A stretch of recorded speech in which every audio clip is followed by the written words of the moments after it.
So I came across some jarring information tonight, and I have to tell someone about it. So I've been keeping tabs on Neuralink a lot lately, Elon Musk's brain chip company, because with all of the 1930 style propaganda coming from the White House as of late, I just have this really bad feeling that Elon Musk might be our Dr. Joseph Mengele. And here's why. First of all, if you haven't already, please go follow me over on Substack, The Dre Dossier. It's free. The link is in my bio. This full video is going to be posted there along with a deeper dive and with all of my sources cited. So please go subscribe. So in July of 2025, this year, Elon Musk announced that Neuralink needs to go from 7 brain implants to about 1,000 implants by the end of 2026. Now, that's about 993 people over the course of, 15 months now, who would be willing to get an experimental brain surgery.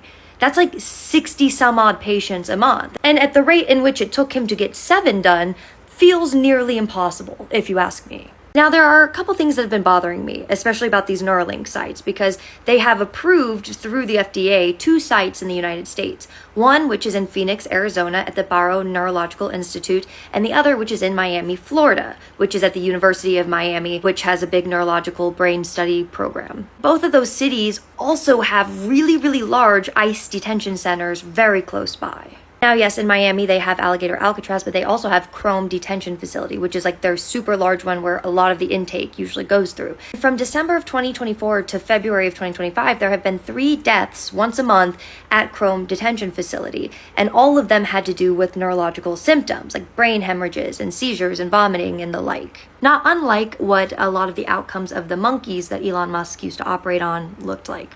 Just for the record. Now, there's a different kind of pattern that's equally concerning in Phoenix, Arizona. So Neuralink operates, like I said, at the Barrow Neurological Institute, and then right nearby there are major ICE detention facilities, Eloy and Florence. Now, the amount of time spent in solitary confinement at these Arizona facilities went from 14 days in 2024, which had been a pattern since like 2021, to 38 days in 2025 as the average. Like, that's a 271% increase. 38 days is more than a month with no witnesses, no oversight, no documentation of what's happening. And all of this just so happens to be going on and increasing right when Neuralink is also trying to desperately scale up their operations so they can stay competitive with other countries. So those patterns have been bothering me for quite some time now, right? Especially with the Alligator Alcatraz now like missing hundreds of detainees that have no record and like all of it. So I decided to dig a little deeper tonight, and I went to usaspending.gov, which is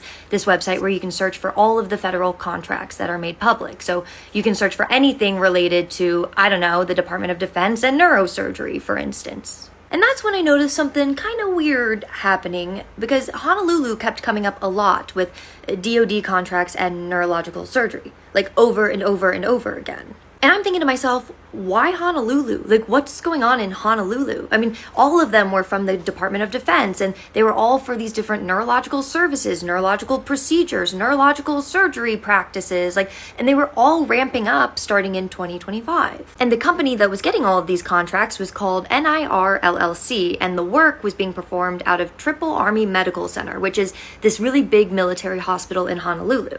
I'm thinking to myself, like, okay, well, maybe this is just normal medical family military care. But when I went to look up NIR LLC to see if I could learn more about them, there was nothing about them online. There's no company website, there's no physician names, nothing on them. I mean, for a medical contractor who's doing so many neurological surgery procedures with federal money, not having so much as a website feels odd. But then, at the very bottom of the Google search, I saw a link to a MapQuest that said NIR, and it had like a little point of where it was. So I clicked the link, and it showed NIR LLC at the location of 888 South King Street in Honolulu. Now, if you were to look up NIR LLC on any other map, nothing comes up. But when you type in 888 South King Street, Honolulu, something does come up. And that something is Straub Medical Center, which is one of Hawaii's largest civilian hospitals that has a major neurology and neurosurgery department. So now I'm really confused, right? Because why is their billing address a commercial office building, but then they're actually operating out of a civilian hospital with a huge neurosurgery center, but then the Department of Defense is paying them for services at a military hospital all on the same island? Like, this feels like a paper trail that's being obfuscated on purpose a little bit. I'm thinking, well, maybe does Neuralink operate out of Honolulu, Hawaii? And I just didn't know about it. And I look it up, and no, Hawaii isn't listed on the official trial site. It's just Miami, Florida, and Phoenix, Arizona, and then Toronto, Canada. I'm thinking to myself, well, just because the FDA doesn't know about it doesn't mean that it's not necessarily happening. So I decided to go on LinkedIn to see if I can find anybody who has Neuralink listed as their current employer and also lives in Honolulu, Hawaii. And that's when I find two people. First one is a clinical project manager who works at Neuralink and lives in Honolulu, Hawaii. And it looks like she's been with Neuralink for a few years now. And I looked at her job responsibilities, and it said trial site management, implementation of clinical trials, management and oversight of external vendors, negotiating and building relationships with organizations. She manages trial sites and external vendors, but Hawaii isn't an official Neuralink trial site. So what you doing, sis? The other person I found was this guy who runs something called Hang 10 Capital, and he lives in Honolulu, Hawaii, and it's a private equity firm that also runs out of Honolulu, Hawaii. And they invest in things like fintech and food startups, but I looked at their portfolio and saw Neuralink listed. Right, so we have some smoking guns in Honolulu. But I'm thinking to myself, okay, so if the thesis here is that something sus is going on with Neuralink and the operation facilities being close to ICE detention centers, does this fit that thesis? Like, is there an ICE detention facility near these, medical facilities in Honolulu? And oh boy, did I regret asking that question. Apparently, in February of 2025, ICE had signed an agreement to start housing detainees at FDC Honolulu. That's a 992-bed detention center facility. Like, I didn't know about, did anybody else know about this? And then I found an article from July 2025 that was talking about this and was saying that detainees were being transferred to Hawaii from Florida and Arizona detention facilities, the exact two states where Neuralink trials had started. And so I looked at the distance between FDC Honolulu and Straub Medical Center, where NIR LLC actually operates from apparently, and it's 8 miles, a quick 15-minute drive. And to make things worse, the same time in February of 2025, when that agreement was being signed between ICE and Honolulu, Elon Musk's Doge was still in the White House. You remember that? And they had apparently, while they were there, had fired 20 FDA employees that month in February. And so I looked up which department they were from, and they were from none other than the Office of Neurological and Physical Medicine Devices.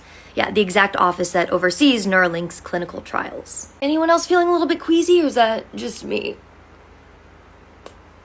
And so I'm looking into this further, and I found that when detainees are transferred to Hawaii, they're apparently often going through 5 to 7 different facilities first. Like, one detainee was arrested in Florida in May and then went through 2 other facilities, then to Louisiana, then Arizona, and then some California facilities, and then landed in Hawaii. He wasn't even served with a charging document until June. That's a month of completely unaccounted time. Just think about it. Not only is there minimal oversight during that month, but then by the time that they get to Hawaii, they're 4,500 miles away from anyone. That's complete isolation. And then if they complain after a procedure is over, they can just be deported and nobody would even know about it. That's exactly what happened at Irwin County Detention Center in Georgia, where women were reported as having unauthorized gynecological procedures and then were deported within days if they complained. Oh, and I forgot to mention that in April of 2025, acting ICE Director Todd Lyons had given a presentation at the Border Security Expo in Phoenix, and he had specifically stated that they had been working with Elon Musk's Doge frequently. That just doesn't make me feel any better either. So look, either I'm seeing patterns that just aren't there, or we're watching something horrifying happen in real time. I mean, these are people who can't speak out, who can't sue, who can't even call their families. I mean, these people have moved through multiple facilities with no documentation and ended up moving 4,500 miles away from anybody who could do anything to help them. And if they wake up one day with scars that they don't remember getting, who is going to believe them? I need people talking about this, journalists who are in positions of power who can investigate NIR LLC, and lawyers who are asking about these transfers to come forward and speak publicly about it, and someone with power demanding these answers, because I don't know what to do. Because if I'm wrong, then great. We can all sleep better at night knowing that this is just some bizarre coincidence. But if I'm right, then that means every day that we're not talking about this is another day that somebody could be getting hurt. Like, really hurt.